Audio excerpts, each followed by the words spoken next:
Inside the Birds is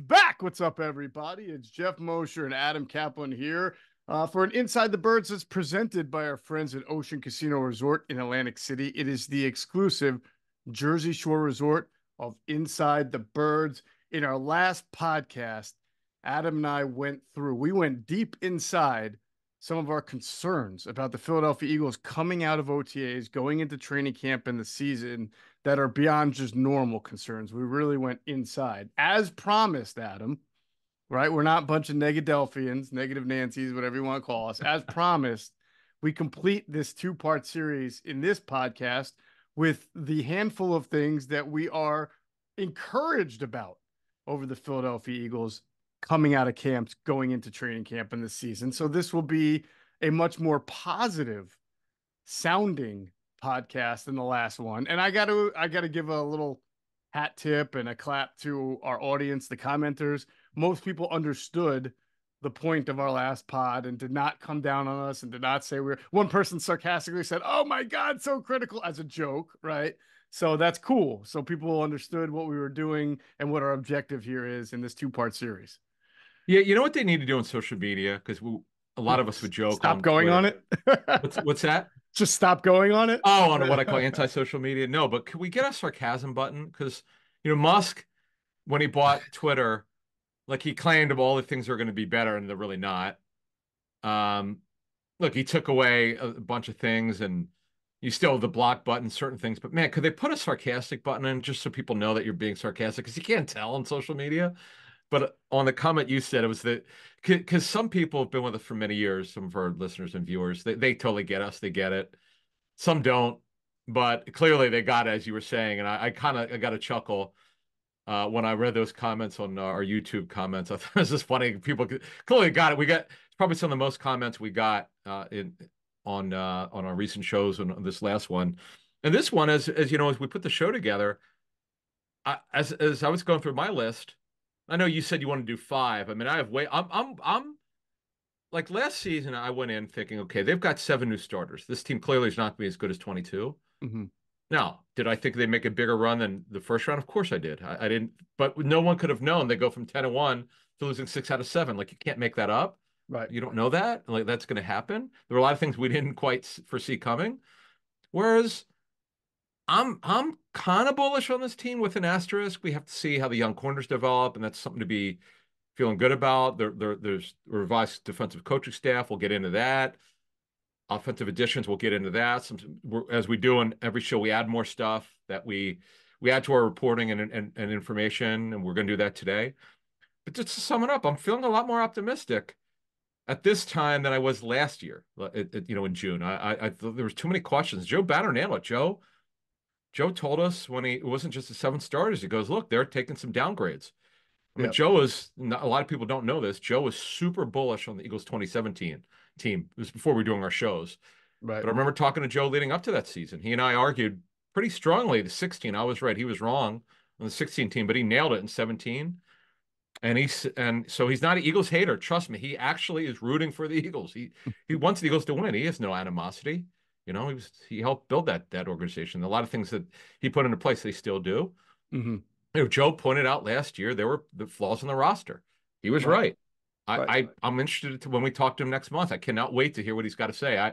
I know a little bit. I know he's very big on Barkley. I don't know much, but we'll see if he feels in it, and we'll hear what you feel about this roster in a couple minutes. Yeah, there is a specific flaw from last year's defense that I think that they've changed a lot actually, and that'll be one of our things that we're encouraged about that I'll talk about in this podcast. I am with you as far as I've spent a lot of time the last week or two just going through like various scenarios, best case, worst case. I really think losing 6 out of 7 is about as fluky as it can be. Even though the Eagles were a very flawed roster and the flaws came to the surface at the end of last year, even flawed teams don't lose 6 out of 7 unless they're just terrible teams. So I can't imagine, I try to think, man, if things go really south, if they're not what we expect them to be this year, do they lose 6 out of 7? Probably not. So I'm in that mode where I feel like their ceiling and their floor aren't that far apart. Like their floor might be 10 or 11 wins, their ceiling might be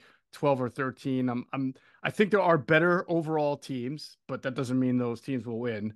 But I don't think that there are a lot of teams that are better than the Eagles 53 roster. So that's where I'm I'm I'm bullish on their floor and ceiling not being that far apart, assuming that they're not just going to go through some terrible skid, although you can never predict it with injuries.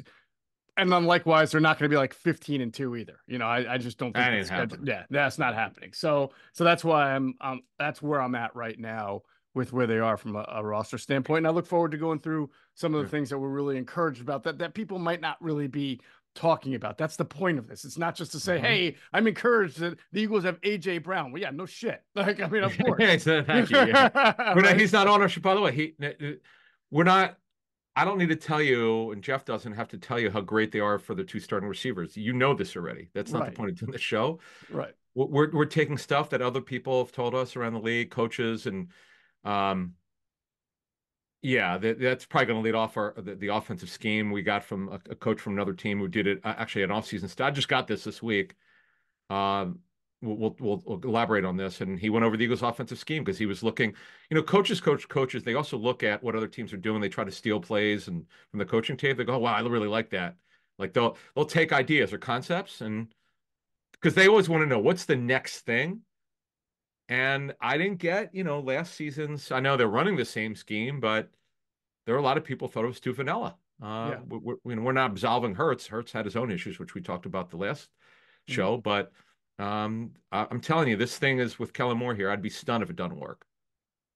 Yeah, we talked about the harmony of the coaching in last podcast as something to be concerned about, but we'll talk this podcast about assuming things are on the up and up. What are the great benefits that will happen because of the new offense? Speaking of telling people stuff that others aren't talking about or really going deeply inside, Andrew DeCecco wrote a really awesome story. I want everybody to check out on InsideTheBirds.com. He caught up with Jalex Hunt's trainer. His name is, I want to say, Corey Coleman. No, that's not right. It was yeah, maybe Art it was Corey? Corey Coleman. Yeah, that sounds right. About and this is a trainer who works with a lot of different NFL athletes. Corey Clark, right? Clark, yes. And I'm not even sure what put Andrew on to Corey Clark or the trainer, but Andrew knew he trained other NFL athletes. And so he's been working with Jalex not for a long time, basically since the start of the year, pre-draft and then pre-mini camp. And he got a look at what kind of person and player and athlete that Jalix is through the person who's with him every day training him. And it was a really different look. It was an interesting look, and everybody should check out the headline in the story is "Work in Progress." Trainer touts rookies development, and it was just a really well written piece by Andrew to kind of think beyond the the lines and say, "Hey, why don't I talk to this guy to get a different perspective of Jalix Hunt?" And it was a great story. It's great because here's the thing. So many people in the league didn't know anything about Jalen Hunt before last season. Like who? They're like they knew what because he was a transfer who went from a small Ivy League program, to a D1, whatever you call it, D1 double A or subdivision, whatever it is. Mm-hmm. Houston Christian. He's Houston former Christian. right, Yeah. former Houston Baptist. And here's a guy that had great measurables, but you didn't know much about him. But the scouting world had to know more about him because he was invited to the Senior Bowl and to the combine, and his measurables are great. And look, there's some skeptics. I've talked to I don't know about you, but I talked to some scouting people who just don't. They're like, can't just draft a guy on measurables in the third round. And there was a coach I talked to who said, "Oh my God, I love this kid. I had him in. He's got so much in his body. Would love to work with him. Begged his GM to draft him in the third round, but the Eagles beat him to it. Mm-hmm. Can't tell you the team, but I thought that was interesting. So we'll see. But then the trainer obviously is going to speak positively because he's working with him, but he gives you the background in Andrew's article about what you're dealing with. And he's really high character kid, pretty sharp kid. But the skeptics are out there because, like, well, if he's so great, why did he go to an Ivy League school first? Like, you think the big schools would go after him, but you have to understand he had a big growth spurt late in his high school career. Like, it Yeah. wasn't like he went to high school at 6'5". Right. Kind of grew late in high school. Yeah. This is sort of on a totally different level. Like Lane Johnson remember he started off as a quarterback at a really Yep. small Kilgore, right? Small school, and he wasn't like the biggest guy in the world. And then if you talk to Lane, he'll tell you overnight almost he just kept growing and growing at such a rapid pace that he outgrew quarterback, outgrew I think tight end, out and then he moved to tackle, and that's when Oklahoma was like, that dude's enormous. We gotta get that guy, right? So that happens to a decent number of athletes. They just go through these late growth spurts and really come in to their own. And then when they have the athleticism to match it, it really I think Jason Peters is probably the same. The way he started off as a tight end, then just grew into a monster offensive tackle who was an amazing athlete, and then got to put it all together. So it's interesting. I think based on what we learned and heard talking to people, personnel people about Jalen Hunt, um, I would say it's fair to have picked him in the third round, knowing that there were other teams that really liked him in that vicinity as well. But it's also fair to criticize it and say what someone told you, that all right, just because other teams were going to do it doesn't mean it's smart. Like they could have been the one to make the mistake. I mean, it's Yeah. definitely against the grain because of the lack of experience and the lack of snaps and against elite competition and everything. So it is a projection, and we'll see. We've seen the Eagles kind of fail on this before. I guess that's my only concern with going with the, like, whether it's a Davion Taylor or way back Oh, from the Brian Thomas era or the oh Chris yeah. Gokong. Chris Gokong actually played decent enough, but they Brian fluctuated. Smith. Yeah. Brian Smith. Brian Smith, yeah, Brian Yeah. Smith. I mean, we talked about that. There were a couple of these guys that were just all about their athleticism in small school, and but however, there's a Milton Williams also in there Yeah. who did well, and there's a kid here that they got at safety who went to Middle Tennessee State, Reed Blankenship, who's turned out to be at least good enough to be a pro athlete. So we'll just see how that winds up. I do look forward to kind of following the Jalen Hunt Hmm. story as it goes along. For sure. All right. So our reasons for optimism. We're going to start off with the offense. Reasons to really, really optimistic about the Philadelphia Eagles going into training camp in 2024. We hinted on this. The scheme is going to be a lot different. It's going to be Kellen Moore's scheme. And if we have this assumption, presumption, whatever, that the coaching staff harmony is going to be there and guys are going to work together and it's going to be a cohesive playbook and then communicated that way to the players, Adam, when you couple what we think they're going to do schematically differently, which as far as adding some motion, adding some shifting, having a response against certain looks, versus the star power they now have by adding on a Saquon Barkley, right? Then the potential for this offense to be, if not number one, top three is certainly there because the talent is certainly there. Yeah, no doubt. And Barkley, Saquon Barkley, this will be the best offensive line he's played behind. We know they have questions at center and right guard, but the three other starters, Mailata, Dickerson, and Lane Johnson, are some of the best at their position in the National Football League. Lane's the best tackle overall. If you queried your 32 teams offensive line coaches, they would all say it's either Lane Johnson or Trent Trent Williams. Williams, right? Yeah. It just depends on who you speak with, but I think Lane's I think Lane's a little better depending on, again, from a technical standpoint. But they're both going to the Hall of Fame. It's just, whatever. But this scheme, as one coach who he didn't coach with Kellen, but in his study, told me this past week, it's a fast break offense. Some weeks it's more dink and dunk. Sometimes it's more vertical. It just depends. Kellen's really good. This is what I've been told by multiple coaches at looking at what you're going up against and breaking down the secondary and saying, here's how we're going to win with our personnel. Because it goes to your point on shifting emotions. They're not doing that every week. Motion's definitely a big part of his offense, but it's not like he has to do it every week or a lot of it. He's good on situational coaching. Okay, what is this team bad at on defense? Okay, that's what we're going to try to exploit. And when we break Kellen down in July, we'll break down everything that he's done in his career, and we have a little bit more time to go into and what happened in 22. Why in the second half of the season did Dak Prescott why was he pressing so much, and why did their offense fall off? We'll have better information for you about why it didn't end so great that season. But Kellen's really respected. This is a scheme that is put up major points. The running backs catch the ball. Zeke Elliott did very well in this offense. So did Tony Pollard. I don't know what the hell happened to Pollard last year with Dallas Mm. because they had a great offense, but Pollard did not play well. Now, I know they changed the blocking scheme a little bit.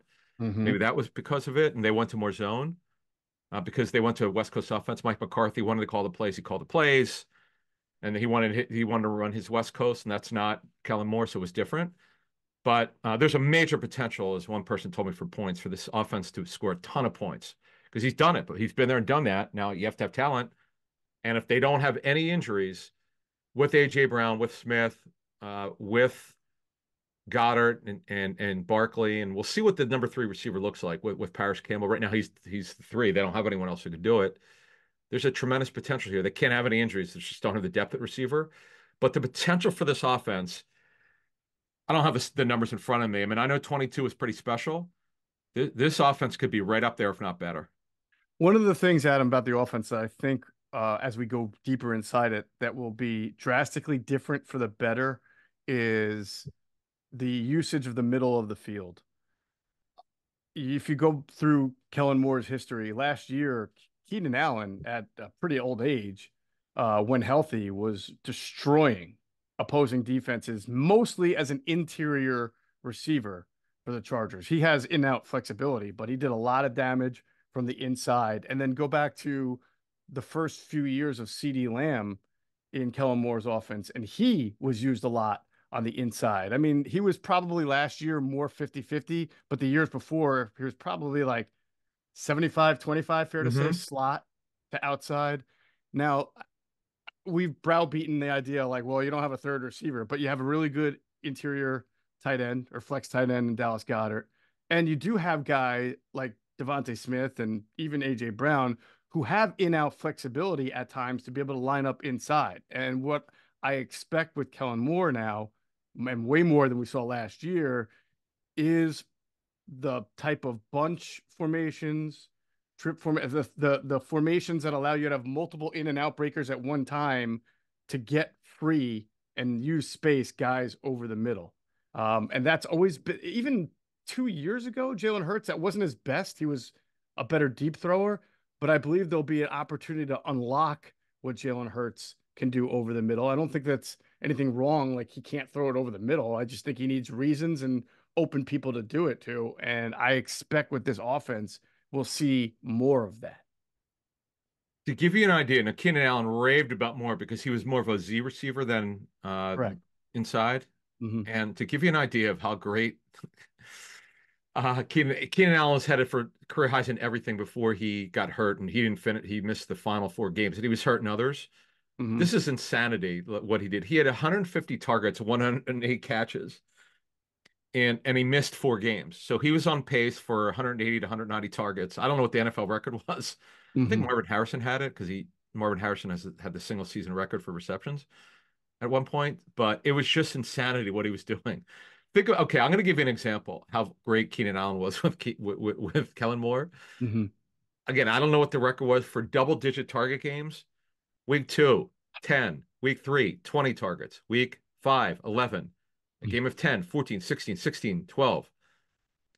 And I know Mike Williams towards ACL in week 3. I get that. So his targets were going to have to go up because and Quentin Johnston was not ready, the first round pick. He might not even be ready with the Chargers this season. But it just was crazy, and he got open repeatedly. It wasn't just he was catching tight contested catches; he was wide open on a lot of stuff, Mm-hmm. and that goes to Kellen's more about his ability to scheme people open. What Keenan Allen, I remember the quote. I remember reading it on our fantasy show on Sirius XM. Keenan said he'd never really been allowed to be a move receiver like this before, and he thought it freed him up. He just felt like a different player, and Mm-hmm. sure as hell showed. He had an incredible year. It's too bad he got hurt.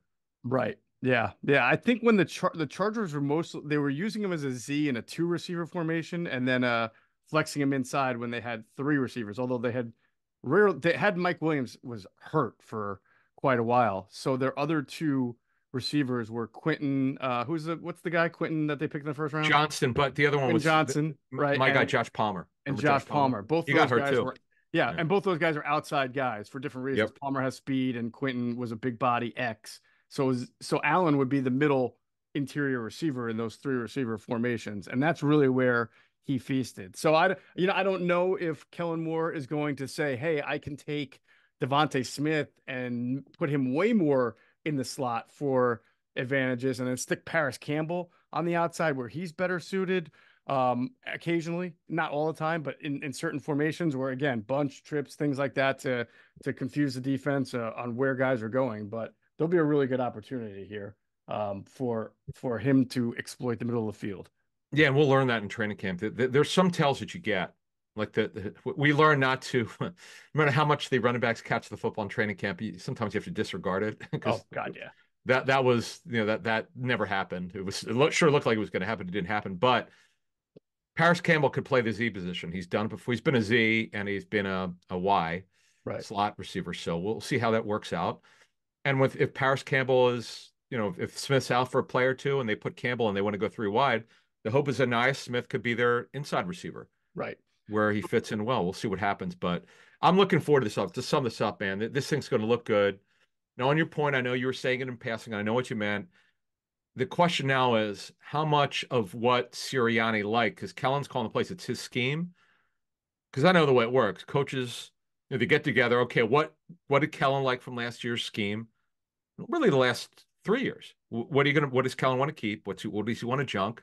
It's going to be his scheme. And then, of course, with Hurts, you got to give things that Jalen likes, and that's part of coaching.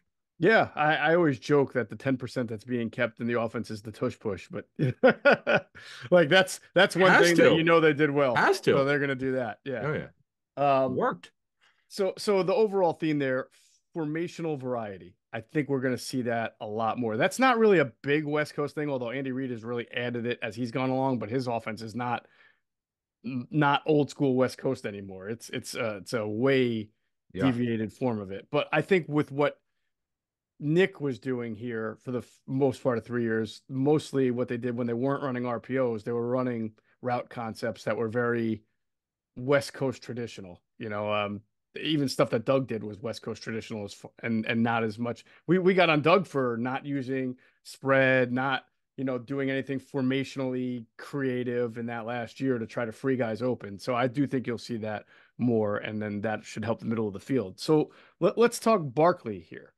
Yeah. Um, obvious people make a bigger deal than I will on the whole offensive line. This is the best offensive line he's going to be behind compared to the Giants because Josh Jacobs was not behind a very good offensive line in Oakland, and he had a huge year 2 years ago. I don't necessarily think that that's the key for a running back. It helps certainly, but I don't think it makes or breaks guys. I think if you're a running back who averages 4.2 a carry, you could be doing better if you're a great athlete.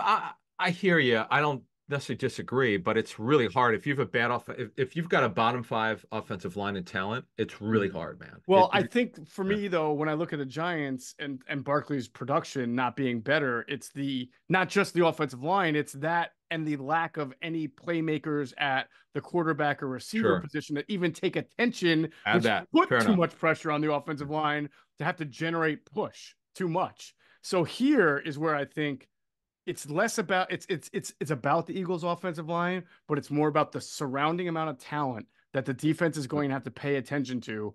If you could just take one guy out of position for Saquon Barkley because he's, either focused on a Jalen Hurts run or if he's dropping because they think the Eagles are passing, right? He's a linebacker, but it's a delayed handoff. You give Saquon Barkley one less defender he has to worry about.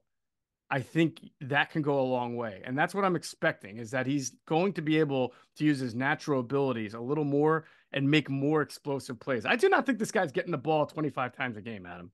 Well, no one really does. I mean, No, but I think that when they signed him, the Eagle people thought, oh, they're going to make him into a workhorse and they're going to give him 18 rushes and seven receptions. I don't know if he's getting the ball 25 times. yeah, he ain't gonna get the ball that much. But No. look, I think I don't have it in front of me, but I believe Swift definitely had a career high in touches per Yes. game, which kind of surprised us. We didn't think he could handle the amount of workload he did. I give him credit, which is why I got a decent free agency deal. But I also think to add to what you were saying, scheme helps, man. A better scheme is going to help. And Yep. we had enough criticism from other people about this scheme I know it was the same scheme they've been running.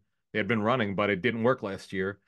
And teams kind of figured them out. And as much as I hate that term sometimes, I think that's completely overrated. We heard enough from other people that it was true. It wasn't like one person. Geoff and I must have heard from like 20 people who said, man, this scheme is easy to figure out. It's not hard. They needed to really redo it or Mhm. refresh it. Well, now it's junked. And Kellen Moore's fast break offense is here, and we'll see how he does it. We know it's multi-dimensional. We know it's more of a spread than anything else. And the good thing is, if everybody's healthy, they've got it. And the thing is, like Kellen Moore, if you look at it, he's coached Zeke right before Zeke went south. And ironically, Zeke is back as their starter in Dallas. It's not really what they wanted, but they don't have any money to pay anyone. And right now, he's their starter. It's kind of funny how things work out. Right. But this is going to be fun to see what this looks like with Barkley. I know he's jazzed to be there. He's got a massive contract. The Eagles are locked in him by structure for at least 2 out of the 3 years. So he's got to be the guy. And I'm looking forward to seeing, by the way, I'm looking forward to also see what they do on third down with him and Gainwell. You're not paying Barkley $12.5 million a year for him not to be a 3-down back, but we're going to kind of learn early on how much he'll be on the field in training camp. I'm looking forward to seeing how they divvy up third down. Yeah, agreed. All right, let's finish off the offense with this. This is something that we're putting in the encouragement department, but 2 months ago we were discouraged about this. But that just goes to show how much can change in an offseason and when Howie keeps working and working, right? Offensive line, we said, we know that center and right guard are going to be some question marks until they prove themselves as starters, Cam Jurgens and whether it's Tyler Steen or somebody else. But from a depth standpoint, with what the Eagles have done over the last 5-6 weeks, bringing in different bodies, now Mekhi Becton, Matt Sharping, who has playoff experience, I feel better about their depth than I did coming out of the draft. I feel better. First of all, I say going into the draft. They did draft 2 guys. We'll see. I think that we saw that Keegan was already sidelined in OTAs. The other kid looks like he can be maybe a potential center down the road. Who knows? But as far as the veterans, to have Sharping, right? To have Mekhi Becton, to have Fred Johnson. Who else am I missing as far as veteran offensive line depth? There was So one other they've got, name. Oh, I'm sorry. Kennard, that they got the guy they got from Kansas Yeah. City to So, come and try to compete. yeah. You had information, really good information a while back, like literally right after he signed about what you had heard, how the Chiefs used him and how they thought about him. So think about it now. Now, again, as Geoff said, I call it, and we were mixing the way we see this. It's really potentially better depth than last year. Mm-hmm. Fred Johnson's back. Matt Hennessy's a backup center guard who's started Hennessy, enough. right. I forgot. We know he hadn't started right guard before, but they cross-trained him there. Becton, as you mentioned, we know he got cross-trained at guard. Max Sharping, Brett Toth is back. You mentioned Darian Kennard. They didn't have this depth kind of in terms of numbers. Last year, it was Fred Johnson, Sua Opeta, who's gone to Tampa, Jack Driscoll, who's gone to Miami. And that was really it. And the guy that Roger Johnson got hurt in training camp, so he was not on the roster. So yeah, potentially on numbers only, they are deeper, way deeper, and potentially way better. If Becton is all the way back and he looked healthy, he looked fine in OTAs, but it's only OTAs. If he holds up physically, that's a good one. We know Fred Johnson's fine. They've been high on him since they signed him. This has been it's been a Jeff Stoutland special. You mentioned Sharping, who's a quality backup, quality backup guard. Yep. Was just overdrafted by Houston. That's okay. It happens. Matt Hennessy has got starting experience, and the Eagles had a high grade on him for that draft. So, And he's significant to me, Adam, because I did a lot of belly aching last year about the lack of a backup center, someone who have snapped before. If I kept saying if Jason Kelce gets hurt, you have to move Jurgens to center and replace your right guard because you have no true backup snapping center. And then I went like for an organization that hates to move 2 players, you don't want to get yourself weaker at 2 positions. They put themselves in that spot. Now, fortunately for them, Jason Kelce never got hurt, so they didn't have to worry about it. But here's a good situation where they do have a guy. If Cam Jurgens has to miss 3 games, right? We're not sitting here going, "Oh my God, who's going to snap the ball?" Matt Hennessy is there for that, and I think somebody else they've got. The kid they drafted has snapped the ball before. McMahon, yeah, McMahon. I mean, he's got to make the team. Exactly. But in general, didn't Sharping have a little bit of? He did. We talked about that. We put this out when he signed. Right. He got snaps in practice last August. I believe it was against the Packers in a preseason game. Yes, so I'm glad you mentioned that. He has. Right. Brett Toth. Can't forget about Brett Toth. Brett Toth, yes. Yeah. Good point. Man, Stoutland will not quit this guy. I give him credit. He obviously thinks he's got value. He's been in the league since 2019. I've lost count on how many times he's been on and off rosters, Eagles, Cardinals. Panthers back with the Eagles again. He turns 28 this fall. Give them credit. They're not giving up on this guy. So yeah, they'll be okay. Now, I'm not saying they're going to be great if Jurgens can't play, if he gets hurt, but Right. at least as you said, they have guys there who can do it. Right. Like I said, 8 weeks ago, we're like, uh-oh. Who's going to come in and play if they have like who that can actually play certain positions? And now they've Pre-draft. got that. Yeah, Yeah. pre-draft. I was like, they're I don't know where their depth is. And then all of a sudden, they backed his son right after the draft, did he not? Wasn't it right after the draft? He did. Yes. Yeah. And then they added, now we'll see about Keegan and McMahon. But the big one is Becton. Man, if they hit on this guy, because I mean, just if he could just be a quality backup and keep his weight down and he stays healthy, I'm not saying he'd find a starting job elsewhere. But look, if he already loves Stout, he spoke up Stout. You never know and they have a good relationship with his agent. That agency, Sports Stars, had a lot of players here. Yeah. So we'll see what happens. All right, let's take a break. We're going to move on from offense, go to defense, take a break, and hear from our great friends at Ocean Casino Resort in Atlantic City. Go to get your game on.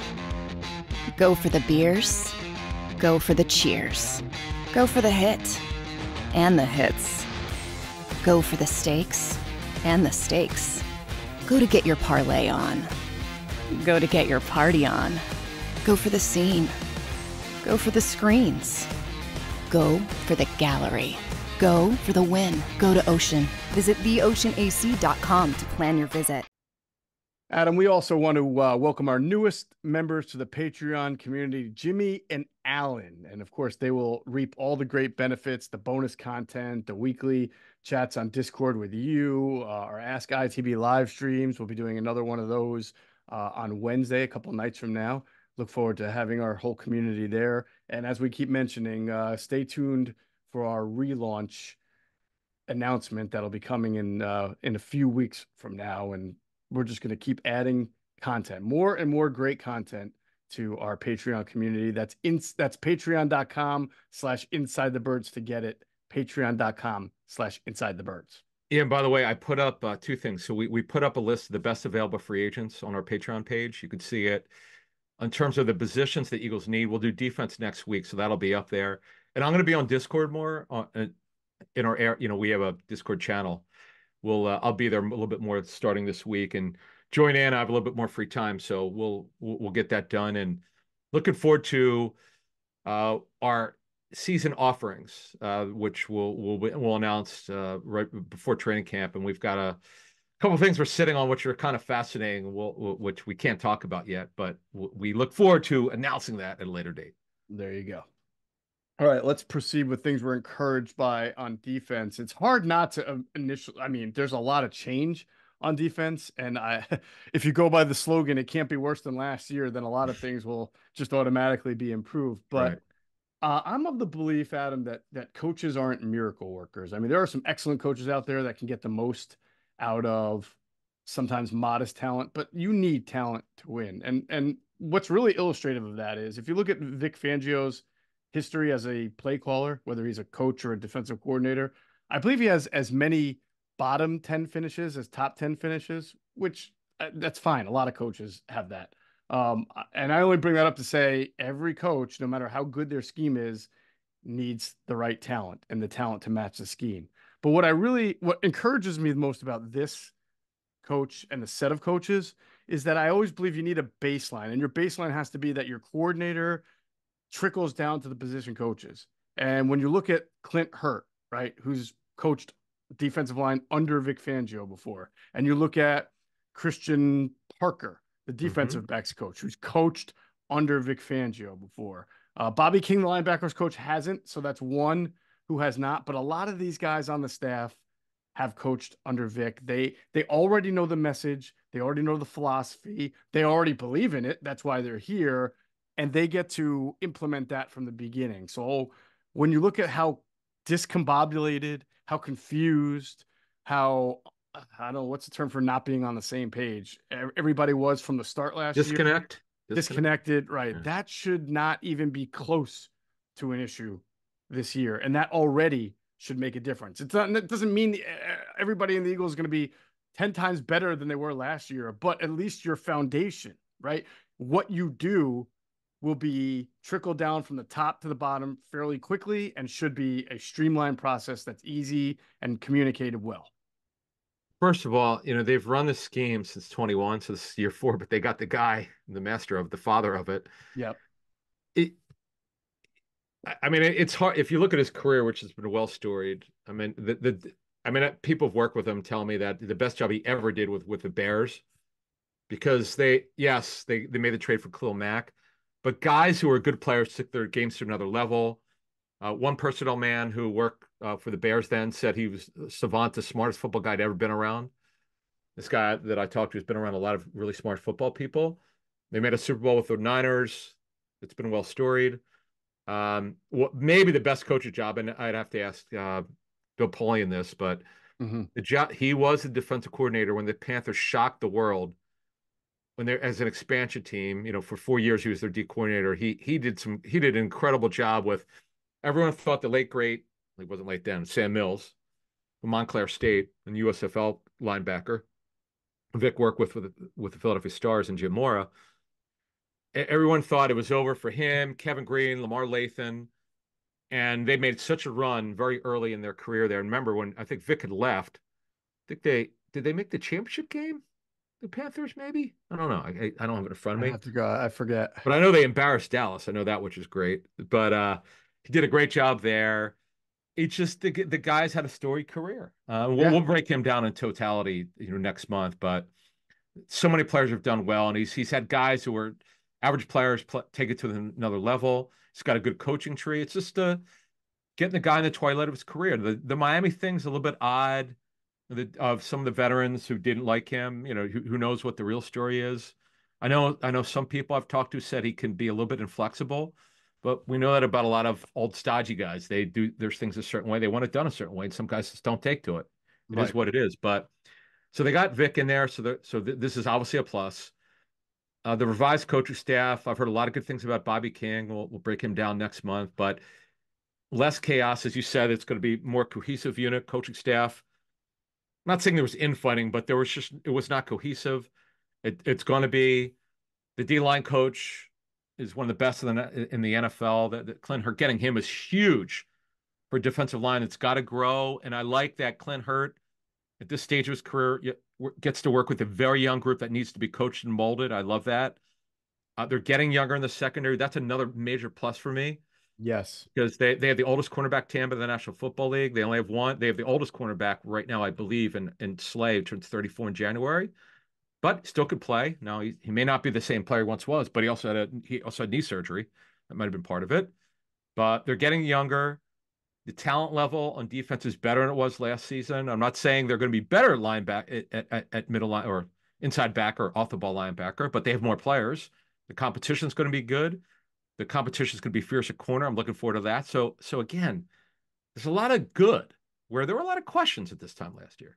Yeah. So you just touched on something that I think is going to be a big difference about this Eagles defense. And again, I'm not saying it's going to be great, but it's going to be noticeably different for the better because of one specific reason. If you just take away all the broken coverages, the miscommunication, if you just evaluate the Eagles secondary last year on normal coverage plays, right, or passing plays, I should say, where there was no miscommunication problems or nobody left wide open, they still struggled, as Greg Cosell and many others who watched the tape told us, because overall, they were older, they were not athletic, and they were not dynamic. We saw that at James Bradbury.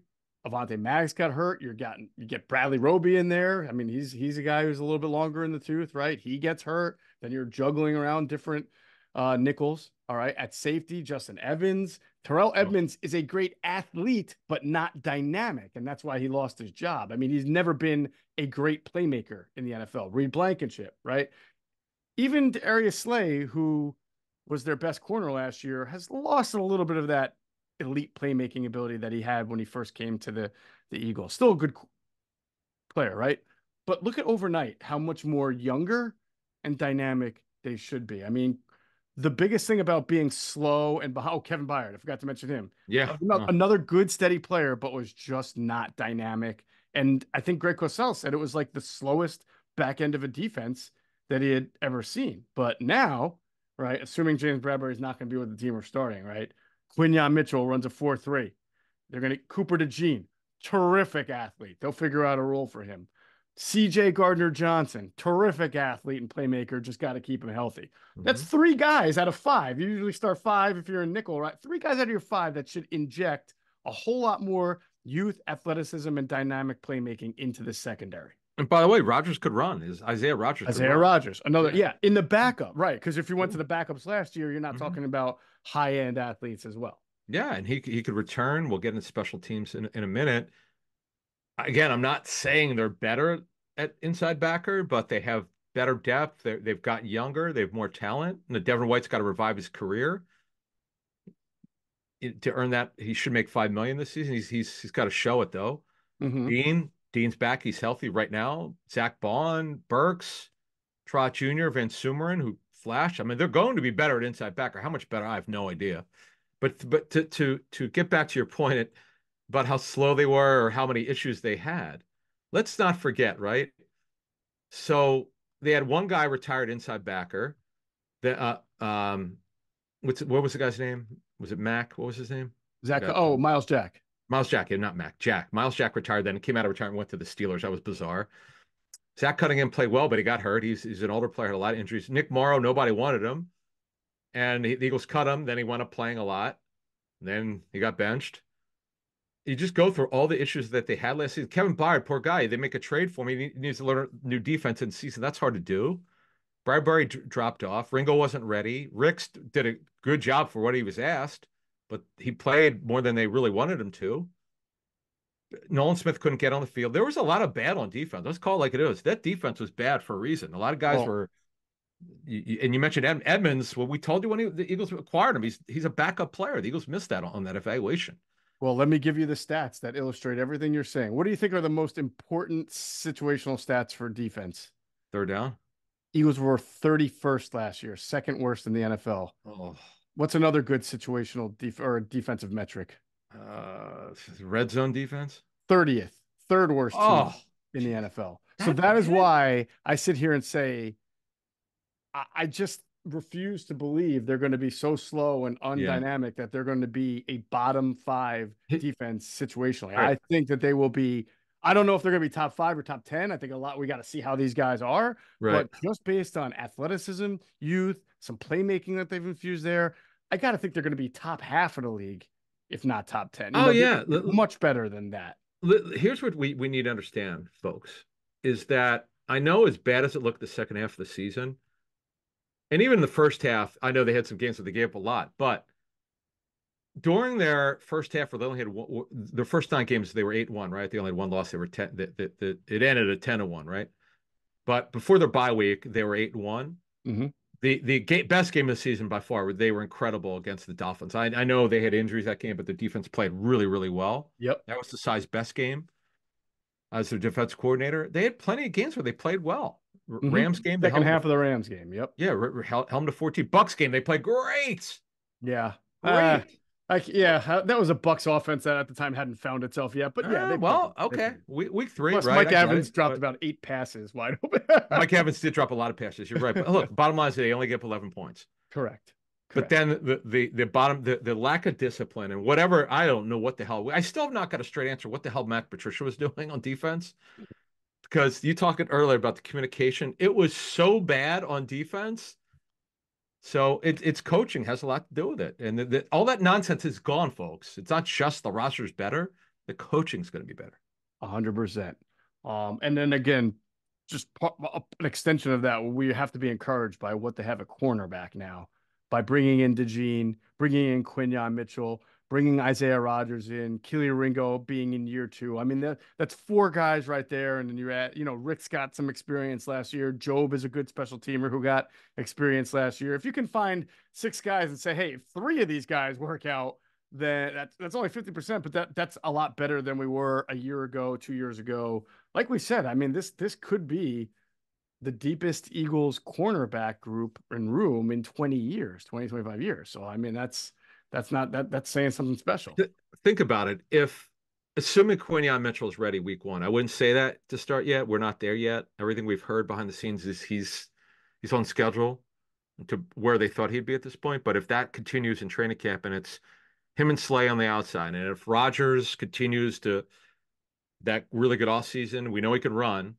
He's competitive. He's got a lot on his shoulders because this is after what happened to him. Like he's got a lot riding on this season, and everybody and the health of the back end, and I should mention Ringo and his maturation to be a potential top backup outside corner. This things could look really good on the back end where it was so bad to end last season.